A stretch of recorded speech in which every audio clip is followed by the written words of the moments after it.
ನಮಸ್ತೆ, ಕರ್ನಾಟಕ ಟಿವಿಗೆ ಸ್ವಾಗತ. ನಾನು ಕಾವ್ಯ ಹೆಗಡೆ. ಇದೀಗ ಈ ದಿನದ ಹೆಡ್ಲೈನ್ಸ್.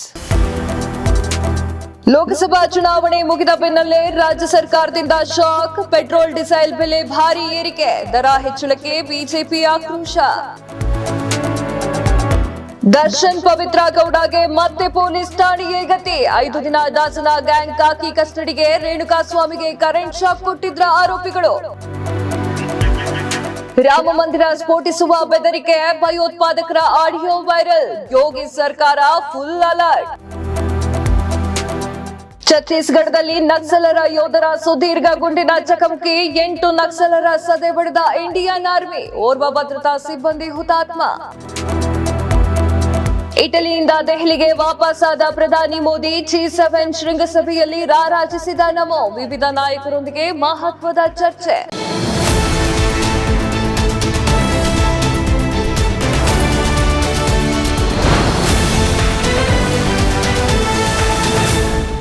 ಲೋಕಸಭಾ ಚುನಾವಣೆ ಮುಗಿಯೋವರೆಗೂ ಕೂಡ ಸೈಲೆಂಟ್ ಇದ್ದಿರುವಂತಹ ಸರ್ಕಾರ ಈಗ ಜನಸಾಮಾನ್ಯರಿಗೆ ಒಂದು ಶಾಕ್ ಅನ್ನ ನೀಡಿದೆ. ಬೆಲೆ ಹೆಚ್ಚಳದಿಂದ ತತ್ತರಿಸಿ ಹೋಗಿರುವಂತಹ ಜನಸಾಮಾನ್ಯರಿಗೆ ರಾಜ್ಯ ಸರ್ಕಾರ ಇನ್ನೊಂದು ಶಾಕಿಂಗ್ ನ್ಯೂಸ್ ಅನ್ನ ಕೊಟ್ಟಿದೆ. ಪೆಟ್ರೋಲ್ ಡೀಸೆಲ್ ಬೆಲೆ ಏರಿಕೆಯನ್ನ ಮಾಡಿದೆ. ಹಾಗಾದ್ರೆ ಪೆಟ್ರೋಲ್ ಡೀಸೆಲ್ ಬೆಲೆ ಏರಿಕೆ ಎಷ್ಟಾಗಿದೆ ಅನ್ನೋದ್ರ ಬಗ್ಗೆ ಕಂಪ್ಲೀಟ್ ಡೀಟೇಲ್ಸ್ ಅನ್ನ ಕೊಡ್ತೀವಿ ನೋಡಿ. ಲೋಕಸಭಾ ಚುನಾವಣೆ ಫಲಿತಾಂಶ ಪ್ರಕಟಗೊಂಡ ಕೆಲವೇ ದಿನಗಳಲ್ಲಿ ರಾಜ್ಯದ ಕಾಂಗ್ರೆಸ್ ಸರ್ಕಾರ ವಾಹನ ಸವಾರರಿಗೆ ಶಾಕ್ ಅನ್ನ ನೀಡಿದೆ. ಪೆಟ್ರೋಲ್ ಡೀಸೆಲ್ ಮೇಲಿನ ದರ ಹೆಚ್ಚಳ ಮಾಡಿದ್ದು ಹೊಸ ದರ ತಕ್ಷಣದಿಂದಲೇ ಜಾರಿಗೊಳಿಸಲಾಗಿದೆ. ಪೆಟ್ರೋಲ್ 3 ಹಾಗೂ ಡೀಸೆಲ್ ದರ ₹3.50 ಹೆಚ್ಚಳ ಮಾಡಲಾಗಿದೆ ಅಂತ ಹೇಳಿ ಸರ್ಕಾರ ಸುತ್ತೋಲೆಯನ್ನ ಹೊರಡಿಸಿದೆ. ಇದರಿಂದಾಗಿ 1 ಲೀಟರ್ ಡೀಸೆಲ್ಗೆ ರಾಜ್ಯದ ಜನ ₹89.20 ನೀಡಬೇಕಾದ್ರೆ ಲೀಟರ್ ಪೆಟ್ರೋಲ್ಗೆ 103 ಆಗಲಿದೆ. ಈಗಾಗಲೇ ಪೆಟ್ರೋಲ್ ಮೇಲಿನ ಚಿಲ್ಲರೆ ಮಾರಾಟ ತೆರಿಗೆ %25.92 ಈಗ %3.9 ಹೆಚ್ಚಳ ಮಾಡಲಾಗಿದ್ದು %29.84 ಏರಿಕೆಯಾಗಿದೆ. ಡೀಸೆಲ್ ಮೇಲಿನ ಚಿಲ್ಲರೆ ಮಾರಾಟ ತೆರಿಗೆ ಈ ಹಿಂದೆ %14.34 ಈಗ %4.1 ಹೆಚ್ಚಳ ಮಾಡಲಾಗಿದ್ದು %18.44 ಏರಿಕೆಯಾಗಿದೆ. ಪೆಟ್ರೋಲ್ ಹಾಗೂ ಡೀಸೆಲ್ ಮೇಲಿನ ಮಾರಾಟ ತೆರಿಗೆ ಏರಿಕೆ ಕುರಿತು ಕಳೆದ ಮಾರ್ಚ್ನಲ್ಲೇ ಆರ್ಥಿಕ ಇಲಾಖೆಯ ರಾಜ್ಯ ಸರ್ಕಾರಕ್ಕೆ ಪ್ರಸ್ತಾಪವನ್ನ ಸಲ್ಲಿಸಿತ್ತು. ಆದರೆ ಚುನಾವಣಾ ಸಂದರ್ಭದಲ್ಲಿ ಬೆಲೆ ಏರಿಕೆ ಮಾಡಿದರೆ ರಾಜ್ಯದ ಸರ್ಕಾರದ ವಿರುದ್ಧ ಜನ ಆಕ್ರೋಶವನ್ನ ವ್ಯಕ್ತಪಡಿಸುತ್ತಾರೆ, ಮತಗಳು ಸಿಗೋದಿಲ್ಲ ಎನ್ನುವಂತಹ ಕಾರಣಕ್ಕೋಸ್ಕರ ಸಿದ್ದರಾಮಯ್ಯ ಅವರು ಕಡತ ವಾಪಸ್ಸನ್ನ ಕಳಿಸಿದ್ರು. ಈಗ ಮತ್ತೆ ಆರ್ಥಿಕ ಇಲಾಖೆಯ ಪ್ರಧಾನ ಕಾರ್ಯದರ್ಶಿ ಅತಿಕ್ ಅವರು ಸಿದ್ದರಾಮಯ್ಯ ಅವರ ಎದುರು ಕಡತವನ್ನ ಇಟ್ಟಿದ್ದಾರೆ. ಇದಕ್ಕೆ ಸಿದ್ದರಾಮಯ್ಯ ಅವರು ಅಂಕಿತವನ್ನ ಹಾಕಿದ್ದಾರೆ. ತೈಲ ಮಾರುಕಟ್ಟೆ ಕಂಪನಿಗಳು ಪ್ರತಿದಿನ ಬೆಳಿಗ್ಗೆ 6 ಗಂಟೆಗೆ ಹೊಸ ಭಾರತೀಯ ತೈಲ ಬೆಲೆಗಳನ್ನ ಬಿಡುಗಡೆ ಮಾಡುತ್ತವೆ. ಆದರೆ ರಾಜ್ಯ ಸರ್ಕಾರ ವಿಧಿಸಿದ ವ್ಯಾಟ್ ನಿಂದ ರಾಜ್ಯಗಳಿಗೆ ಅನುಗುಣವಾಗಿ ಇಂಧನ ಬೆಲೆಗಳು ಬದಲಾಗುತ್ತವೆ. ದೆಹಲಿ, ಮುಂಬೈ, ಕೋಲ್ಕತ್ತಾ ಹಾಗೂ ಚೆನ್ನೈನಲ್ಲಿ ಪೆಟ್ರೋಲ್ ಮತ್ತು ಡೀಸೆಲ್ ಬೆಲೆ ಸ್ಥಿರವಾಗಿದೆ. ಹಾಗಾದ್ರೆ ಯಾವ್ಯಾವ ರಾಜ್ಯಗಳಲ್ಲಿ ಎಷ್ಟು ಇಂಧನ ಬೆಲೆ ಏರಿಕೆ ಆಗಿದೆ ಅನ್ನೋದನ್ನ ನೋಡೋದಾದ್ರೆ, ದೆಹಲಿಯಲ್ಲಿ ಪೆಟ್ರೋಲ್ ಲೀಟರ್ಗೆ ₹94.76 ಮತ್ತು ಡೀಸೆಲ್ ₹87.66. ಮುಂಬೈನಲ್ಲಿ ಪೆಟ್ರೋಲ್ಗೆ ₹104.19 ಮತ್ತು ಡೀಸೆಲ್ಗೆ ₹92.13. ಬೆಂಗಳೂರಿನಲ್ಲಿ ಲೀಟರ್ ಪೆಟ್ರೋಲ್ಗೆ ₹99.82 ಮತ್ತು ಡೀಸೆಲ್ಗೆ ₹85.92 ಇರುತ್ತದೆ. ರೇಣುಕಾಸ್ವಾಮಿ ಕೊಲೆ ಆರೋಪಿಗಳನ್ನ ಮತ್ತೆ ಪೊಲೀಸ್ ಕಸ್ಟಡಿಗೆ ನೀಡಲಾಗಿದೆ. ಕೋರ್ಟ್ನಲ್ಲಿ ವಾದ ವಿವಾದ ಹೇಗಿತ್ತು ಅನ್ನೋದ್ರ ಬಗ್ಗೆ ಕಂಪ್ಲೀಟ್ ಡೀಟೇಲ್ಸ್ ಅನ್ನ ಕೊಡ್ತೀವಿ ನೋಡಿ. ದರ್ಶನ್ ಪವಿತ್ರಗೆ ಮತ್ತೆ ಪೊಲೀಸ್ ಕಸ್ಟಡಿ.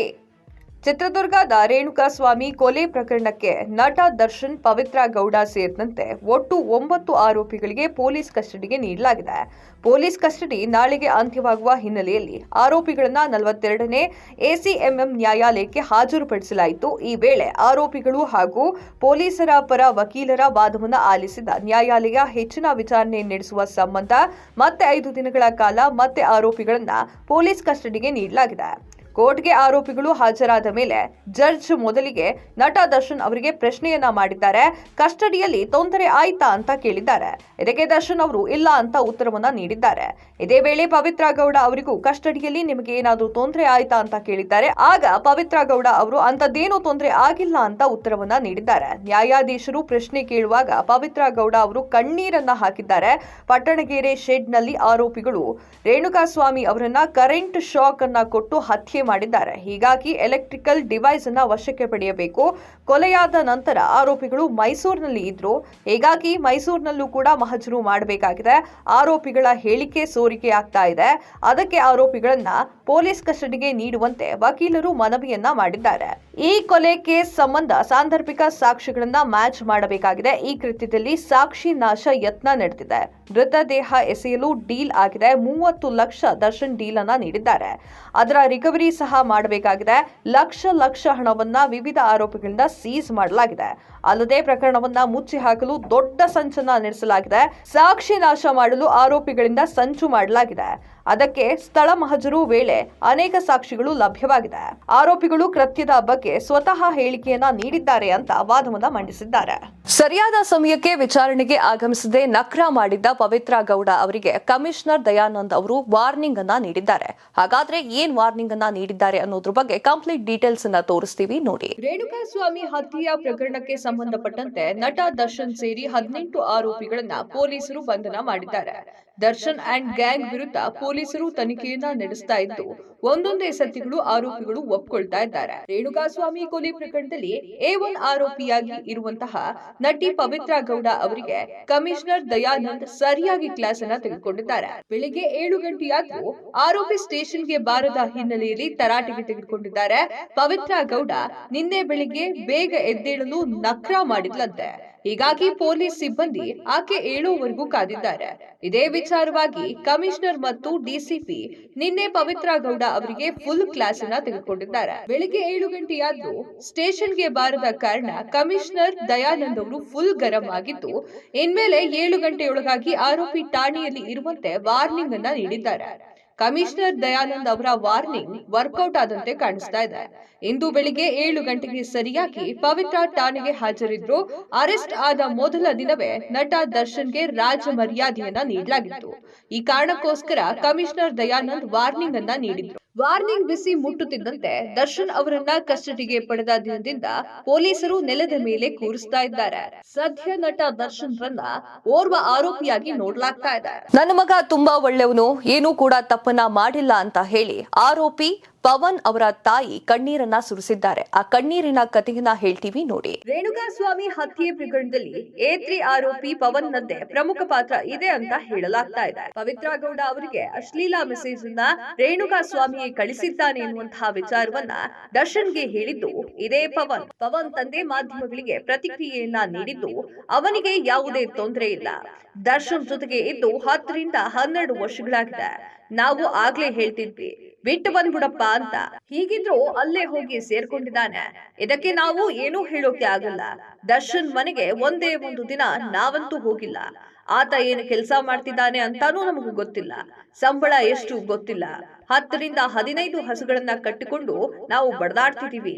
ಅದನ್ನೆಲ್ಲ ಕಟ್ಕೊಂಡು ನಮ್ಗೆ ಏನಾಗ್ಬೇಕಾಗಿದೆ ಅಂತ ಬೇಸರವನ್ನ ವ್ಯಕ್ತಪಡಿಸಿದ್ದಾರೆ. ದರ್ಶನ್ ಉಂಟು ಆತನುಂಟು, ನಮ್ಮದು ಏನೂ ಇಲ್ಲ. ದರ್ಶನ್ಗೆ ನಮ್ಮಣ್ಣ, ಪವಿತ್ರಾಗೆ ನಮ್ಮಕ್ಕ ಅಂತ ಹೇಳ್ತಾನೆ. ಪ್ರಕರಣದ ಬಗ್ಗೆ ನಾವು ಏನು ಹೇಳೋಕೆ ಆಗಲ್ಲ. ಅವರು ಯಾವಾಗ ಮಗನನ್ನ ಬಿಡಿಸ್ತಾರೋ, ಅದ್ ಯಾವಾಗ ಮನೆಗೆ ಕಳಿಸ್ತಾರೋ ಅವತ್ತೇ ಬರ್ಲಿ, ಇಲ್ದಿದ್ರೆ ಅಲ್ಲೇ ಇರ್ಲಿ, ನಾವು ತಲೆನೇ ಕೆಡಿಸ್ಕೊಳ್ಳಲ್ಲ ಅಂತ ಹೇಳಿದ್ದಾರೆ. ಆದ್ರೆ ಪವನ್ ತಾಯಿ ಜಯಲಕ್ಷ್ಮಮ್ಮ ಘಟನೆಯ ಬಗ್ಗೆ ಪ್ರತಿಕ್ರಿಯಿಸಿ ಕಣ್ಣೀರನ್ನ ಇಟ್ಟಿದ್ದಾರೆ. ನನ್ನ ಮಗ ಯಾವುದೇ ತಪ್ಪನ್ನ ಮಾಡಿಲ್ಲ, ಆತನನ್ನ ಪಿತೂರಿ ಮಾಡಿ ಕೇಸ್ನಲ್ಲಿ ಸಿಕ್ಕಿ ಹಾಕಿಸ್ತಾ ಇದ್ದಾರೆ. ನನ್ನ ಮಗ ತುಂಬಾ ಒಳ್ಳೆಯವನು. ನಾವು ಕೂಡ ಹಸುಗಳನ್ನ ಕಟ್ಟಿಕೊಂಡು ಸಂಸಾರವನ್ನ ಸಾಗಿಸ್ತಾ ಇದ್ದೀವಿ. ಮಗನಿಂದ ಇಂತಹ ಪರಿಸ್ಥಿತಿ ಬರುತ್ತೆ ಅಂತ ನನಗೆ ಗೊತ್ತಿರ್ಲಿಲ್ಲ. ಕಳೆದ 12 ವರ್ಷಗಳಿಂದ ದರ್ಶನ್ ಜೊತೆಗಿದ್ದಾನೆ. ದರ್ಶನ್ ಅವರೇ ಆತನನ್ನ M.Com ಓದಿಸಿದ್ದಾರೆ. ನನ್ನ ಮಗ ತುಂಬಾ ಒಳ್ಳೆಯವನು. ನಾವು ಕೂಡ ಹಸುಗಳನ್ನ ಕಟ್ಕೊಂಡು ಸಂಸಾರ ಸಾಗಿಸ್ತಾ ಇದ್ದೀವಿ. ಮಗನಿಂದ ಇಂತಹ ಪರಿಸ್ಥಿತಿ ಬರುತ್ತದೆ ಅಂತ ನಮ್ಗೆ ಗೊತ್ತಿರ್ಲಿಲ್ಲ. ಕಳೆದ 12 ವರ್ಷಗಳಿಂದ ದರ್ಶನ್ ಜೊತೆಯಲ್ಲಿ ಇದ್ದಾರೆ. ದರ್ಶನ್ ಅವರೇ ಅವನನ್ನ M.Com ಓದಿಸಿದ್ದಾರೆ ಅಂತ ಹೇಳಿದ್ದಾರೆ. ಸಂಸದರಾಗಿ ಆಯ್ಕೆಯಾಗಿರುವ ಹಿನ್ನೆಲೆಯಲ್ಲಿ HD ಕುಮಾರಸ್ವಾಮಿ ಹಾಗೂ ಬಸವರಾಜ ಬೊಮ್ಮಾಯಿ ಅವರು ಶಾಸಕ ಸ್ಥಾನಕ್ಕೆ ರಾಜೀನಾಮೆಯನ್ನ ನೀಡಿದ್ದಾರೆ. UT ಖಾದರ್ ಅವರಿಗೆ ರಾಜೀನಾಮೆ ಪತ್ರವನ್ನ ತಲುಪಿಸಿದ್ದಾರೆ. ಹಾಗಾದ್ರೆ ಅಲ್ಲಿ ಏನ್ ನಡೀತು ಅನ್ನೋದ್ರ ಬಗ್ಗೆ ಕಂಪ್ಲೀಟ್ ಡೀಟೇಲ್ಸ್ ಅನ್ನ ತೋರಿಸ್ತೀವಿ ನೋಡಿ. ಹಾವೇರಿ ಗದಗ ಲೋಕಸಭಾ ಕ್ಷೇತ್ರದ ಸದಸ್ಯರಾಗಿ ಆಯ್ಕೆಯಾಗಿರುವ ಬೊಮ್ಮಾಯಿ ಅವರು ತಮ್ಮ ಶಾಸಕ ಸ್ಥಾನಕ್ಕೆ ರಾಜೀನಾಮೆಯನ್ನ ನೀಡಿದ್ದಾರೆ. ಬೊಮ್ಮಾಯಿ ಸತತ 4ನೇ ಬಾರಿಗೆ ಹಾವೇರಿ, ಶಿಗ್ಗಾಂವಿ, ಸವಣೂರು ಮತಕ್ಷೇತ್ರದಿಂದ ಬಿಜೆಪಿ ಶಾಸಕರಾಗಿ ಆಯ್ಕೆಯಾಗಿದ್ರು. ಹಾಗೆಯೇ ಕಳೆದ ವಿಧಾನಸಭಾ ಚುನಾವಣೆಯಲ್ಲಿ ಚನ್ನಪಟ್ಟಣ ಕ್ಷೇತ್ರದಿಂದ ಸ್ಪರ್ಧಿಸಿ ಗೆಲುವನ್ನ ಸಾಧಿಸಿದ್ದಂತಹ ಎಚ್.ಡಿ. ಕುಮಾರಸ್ವಾಮಿ ಇದೀಗ ಲೋಕಸಭಾ ಚುನಾವಣೆಯಲ್ಲಿ ಮಂಡ್ಯ ಕ್ಷೇತ್ರದಿಂದ ಗೆದ್ದು ಕೇಂದ್ರ ಸಚಿವರಾಗಿದ್ದಾರೆ. ಈ ಹಿನ್ನೆಲೆಯಲ್ಲಿ ಚನ್ನಪಟ್ಟಣ ಕ್ಷೇತ್ರದ ಶಾಸಕ ಸ್ಥಾನಕ್ಕೆ ರಾಜೀನಾಮೆಯನ್ನ ನೀಡಿದ್ದಾರೆ. ಎಚ್.ಡಿ. ಕುಮಾರಸ್ವಾಮಿ ಅವರು ಬೆಳಿಗ್ಗೆ ತಿರುಪತಿಗೆ ಭೇಟಿಯನ್ನ ನೀಡಿ ತಿಮ್ಮಪ್ಪನ ದರ್ಶನವನ್ನ ಪಡೆದು ಅಲ್ಲಿಂದ ನೇರವಾಗಿ ಬೆಂಗಳೂರಿಗೆ ಆಗಮಿಸಿದ್ದಾರೆ. ನಂತರ ವಿಧಾನಸೌಧಕ್ಕೆ ತೆರಳಿ ಶಾಸಕ ಸ್ಥಾನಕ್ಕೆ ರಾಜೀನಾಮೆಯನ್ನ ನೀಡಿದ್ದಾರೆ. ವಿಧಾನಸೌಧದ ಮೊದಲ ಮಹಡಿಯಲ್ಲಿರುವಂತಹ ಸ್ಪೀಕರ್ ಕಚೇರಿಯಲ್ಲಿ ವಿಧಾನಸಭಾಧ್ಯಕ್ಷರಾಗಿರುವಂತಹ ಯುಟಿ ಖಾದರ್ ಅವರಿಗೆ ಇಬ್ಬರು ನಾಯಕರು ರಾಜೀನಾಮೆಯನ್ನ ಸಲ್ಲಿಕೆ ಮಾಡಿದ್ದಾರೆ. ಈ ವೇಳೆ ಬೊಮ್ಮಾಯಿ ಹಾಗೂ ಎಚ್.ಡಿ. ಕುಮಾರಸ್ವಾಮಿ ಅವರಿಗೆ ಖಾದರ್ ಅವರು ಸನ್ಮಾನಿಸಿದ್ರು. ಈ ಸಂದರ್ಭದಲ್ಲಿ ಪ್ರತಿಪಕ್ಷದ ನಾಯಕ ಆರ್ ಅಶೋಕ್, ಶಾಸಕರಾಗಿರುವಂತಹ ಜಿಟಿ ದೇವೇಗೌಡ, ಮುನಿರಾಜು, ಡಾಕ್ಟರ್ ಚಂದ್ರು ಲಮಾಣಿ, ವಿಧಾನ ಪರಿಷತ್ ಸದಸ್ಯರಾಗಿರುವಂತಹ ಎನ್ ರವಿಕುಮಾರ್, ಮಾರುತಿ ಮೂಳೆ ಇನ್ನು ಹಲವರು ಉಪಸ್ಥಿತರಿದ್ದರು. ಬಿಎಸ್ ಯಡಿಯೂರಪ್ಪ ನಂತರ ಮುಖ್ಯಮಂತ್ರಿಯಾಗಿ ಸೇವೆಯನ್ನ ಸಲ್ಲಿಸಿದ್ದ ಅವರು ಲೋಕಸಭಾ ಚುನಾವಣೆಯಲ್ಲಿ 43,513 ಮತಗಳ ಅಂತರದಿಂದ ಗೆಲುವನ್ನ ಸಾಧಿಸಿದ್ರು. ಬೊಮ್ಮಾಯಿ ಅವರು 7,05,538 ಮತಗಳನ್ನ ಪಡೆದಿದ್ರು. ಅಯೋಧ್ಯೆಯ ರಾಮ ಮಂದಿರದ ಸ್ಫೋಟದ ವಿಚಾರವಾಗಿ ಪಾಕಿಸ್ತಾನದಲ್ಲಿ ಒಂದು ಆಡಿಯೋ ವೈರಲ್ ಆಗ್ತಾ ಇದೆ. ಭಯೋತ್ಪಾದಕರು ಒಂದು ಆಡಿಯೋವನ್ನ ಬಿಡುಗಡೆ ಮಾಡಿದ್ದಾರೆ. ಈ ಕಾರಣಕ್ಕೋಸ್ಕರ ಯೋಗಿ ಸರ್ಕಾರ ಫುಲ್ ಅಲರ್ಟ್ ಆಗಿದೆ. ಹಾಗಾದ್ರೆ ಆ ಆಡಿಯೋದಲ್ಲಿ ಏನಿತ್ತು ಅನ್ನೋದ್ರ ಬಗ್ಗೆ ಸಂಕ್ಷಿಪ್ತವಾದ ಮಾಹಿತಿಯನ್ನ ಕೊಡ್ತೀವಿ ನೋಡಿ. ರಾಮ ಮಂದಿರ ಸ್ಫೋಟಿಸುವ ಬೆದರಿಕೆ. ಇತ್ತೀಚೆಗೆ ಅಯೋಧ್ಯೆಯಲ್ಲಿ ರಾಮ ಮಂದಿರ ಉದ್ಘಾಟನೆ ಮಾಡಿದ್ದು ಗೊತ್ತೇ ಇದೆ. ಪ್ರಧಾನಿ ನರೇಂದ್ರ ಮೋದಿ ಅವರು ಉದ್ಘಾಟನೆ ಮಾಡಿದ್ದ ರಾಮ ಮಂದಿರಕ್ಕೆ ದೇಶ ವಿದೇಶದಿಂದ ಭಕ್ತರು ಆಗಮಿಸ್ತಾ ಇದ್ದು ರಾಮಲಲ್ಲಾನ ದರ್ಶನವನ್ನ ಪಡೆಯುತ್ತಾ ಇದ್ದಾರೆ. ಅಯೋಧ್ಯೆಯಲ್ಲಿ ನಿರ್ಮಾಣವಾಗುತ್ತಿರುವಂತಹ ರಾಮ ಮಂದಿರವನ್ನ ಸ್ಫೋಟಿಸುವುದಾಗಿ ಪಾಕಿಸ್ತಾನ ಮೂಲದ ಜೈಷ್ ಎ ಮೊಹಮ್ಮದ್ ಸಂಘಟನೆ ಆಡಿಯೋವೊಂದನ್ನು ಬಿಡುಗಡೆ ಮಾಡಿದೆ. ಈ ಮೂಲಕ ಅಯೋಧ್ಯೆ ರಾಮ ಮಂದಿರಕ್ಕೆ ಬೆದರಿಕೆಯನ್ನ ಹಾಕಿದೆ. ಈ ಹಿನ್ನೆಲೆಯಲ್ಲಿ ಅಯೋಧ್ಯೆ ಮಂದಿರದ ಸುತ್ತ ಬಿಗಿ ಭದ್ರತೆಯನ್ನ ಹಾಕಲಾಗಿದೆ. ಪಾಕಿಸ್ತಾನ ಮೂಲದ ಜೈಷ್ ಎ ಮೊಹಮ್ಮದ್ ಸಂಘಟನೆ ಆ ಒಂದು ವಿಡಿಯೋದಿಂದ ಸಿಎಂ ಯೋಗಿ ಸರ್ಕಾರ ಎಚ್ಚೆತ್ತುಕೊಂಡಿದೆ. ಈ ಕಾರಣಕ್ಕೋಸ್ಕರ ರಾಮ ಮಂದಿರದ ಸುತ್ತ ಹೆಚ್ಚಿನ ಭದ್ರತೆಯನ್ನ ನಿಯೋಜನೆ ಮಾಡಿ ಶಂಕಿತರ ಮೇಲೆ ನಿಗಾವನ್ನ ಇರಿಸಿದೆ. ಯಾವುದೇ ಅಹಿತಕರ ಘಟನೆ ನಡೆಯದಂತೆ ಭದ್ರತೆಯನ್ನ ನೀಡಲಾಗ್ತಾ ಇದೆ. ಇದರ ಜೊತೆಗೆ ಮಹರ್ಷಿ ವಾಲ್ಮೀಕಿ ವಿಮಾನ ನಿಲ್ದಾಣದಲ್ಲೂ ಕೂಡ ಹೆಚ್ಚಿನ ಭದ್ರತೆಯನ್ನ ಮಾಡಲಾಗ್ತಾ ಇದೆ.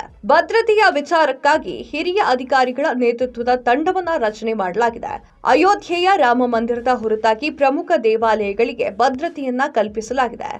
ಜೈಷ್ ಎ ಮೊಹಮ್ಮದ್ ಸಂಘಟನೆಯ ಆಡಿಯೋದಲ್ಲಿ ರಾಮ ಮಂದಿರ, ಬಾಬರಿ ಮಸೀದಿ ವಿವಾದ ಇದ್ದಾಗ ನಮ್ಮವರನ್ನ ಹತ್ಯೆ ಮಾಡಲಾಗಿದೆ ಅಂತ ಹೇಳಿದ್ದಾರೆ.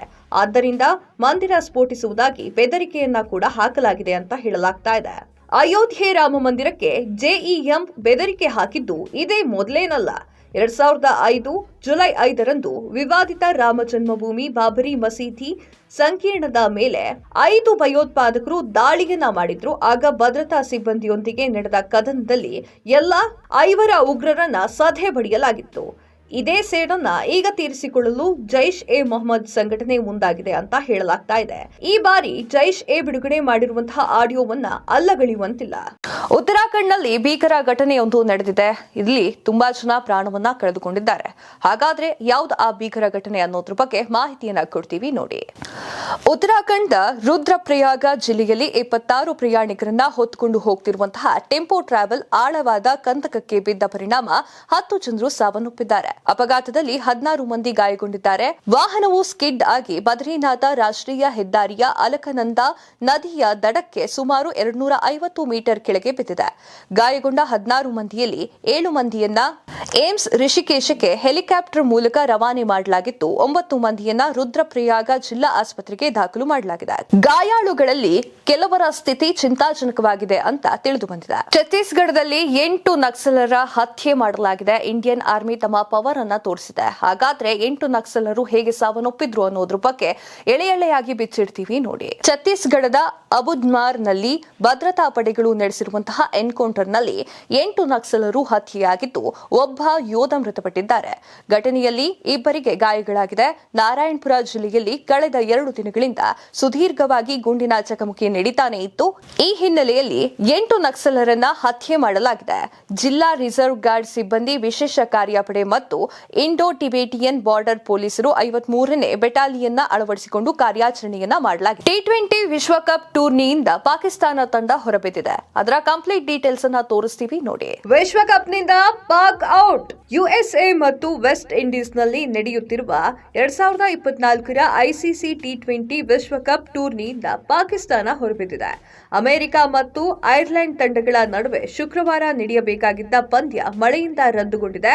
5 ಅಂಕಗಳೊಂದಿಗೆ ಮೊದಲ ಬಾರಿಗೆ ಆತಿಥೇಯ ತಂಡದ ಸೂಪರ್ 8ಕ್ಕೆ ಪ್ರವೇಶಿಸಿದೆ. ಮಾಜಿ ಚಾಂಪಿಯನ್ ಪಾಕಿಸ್ತಾನ ತಂಡ ಟೂರ್ನಿಯಿಂದ ಹೊರಬಿದ್ದಿದೆ. ಮಳೆಯಿಂದಾಗಿ ಅಮೆರಿಕ ಮತ್ತು ಐರ್ಲೆಂಡ್ ನಡುವಿನ ಪಂದ್ಯ ರದ್ದುಗೊಳಿಸಲಾಗಿದೆ. ಹೀಗಾಗಿ ಅಮೆರಿಕ ತಂಡವು 5 ಅಂಕದೊಂದಿಗೆ ಸೂಪರ್ 8ಕ್ಕೆ ಪ್ರವೇಶವನ್ನ ಪಡೆದುಕೊಂಡಿದೆ. ಹ್ಯಾಟ್ರಿಕ್ ಗೆಲುವನ್ನ ಸಾಧಿಸಿ 6 ಅಂಕಗಳನ್ನ ಪಡೆದು ಭಾರತ ಈಗಾಗಲೇ ಸೂಪರ್ 8ಗೆ ಪ್ರವೇಶವನ್ನ ನೀಡಿದೆ. ಅಮೆರಿಕ ಮತ್ತು ಪಾಕ್ ಮಧ್ಯ ತೀವ್ರ ಸ್ಪರ್ಧೆ ಇತ್ತು. ಆದ್ರೆ ಅಮೆರಿಕ 2 ಪಂದ್ಯ ಗೆದ್ದಿದ್ರೆ ಪಾಕ್ 1 ಪಂದ್ಯವನ್ನ ಗೆದ್ದಿತ್ತು. ಶುಕ್ರವಾರ ಪಂದ್ಯ ರದ್ದಾದ ಕಾರಣ 2 ತಂಡಗಳಿಗೂ ಕೂಡ ತಲಾ 1 ಅಂಕವನ್ನ ನೀಡಲಾಗಿದೆ. ಇದರಿಂದಾಗಿ 5 ಅಂಕದೊಂದಿಗೆ ಅಮೆರಿಕ ಸೂಪರ್ 8ಕ್ಕೆ ಪ್ರವೇಶವನ್ನ ಪಡೆದಿತ್ತು. ಒಂದು ವೇಳೆ ಅಮೆರಿಕ ಈ ಪಂದ್ಯವನ್ನ ಸೋತಿದ್ರೆ ಪಾಕ್ಗೆ ಒಂದು ಅವಕಾಶ ಇರುತ್ತಿತ್ತು. ಪಾಕಿಸ್ತಾನ 3 ಪಂದ್ಯದಲ್ಲಿ 1 ಪಂದ್ಯದಲ್ಲಿ ಮಾತ್ರ ಗೆಲುವನ್ನ ಸಾಧಿಸಿದೆ.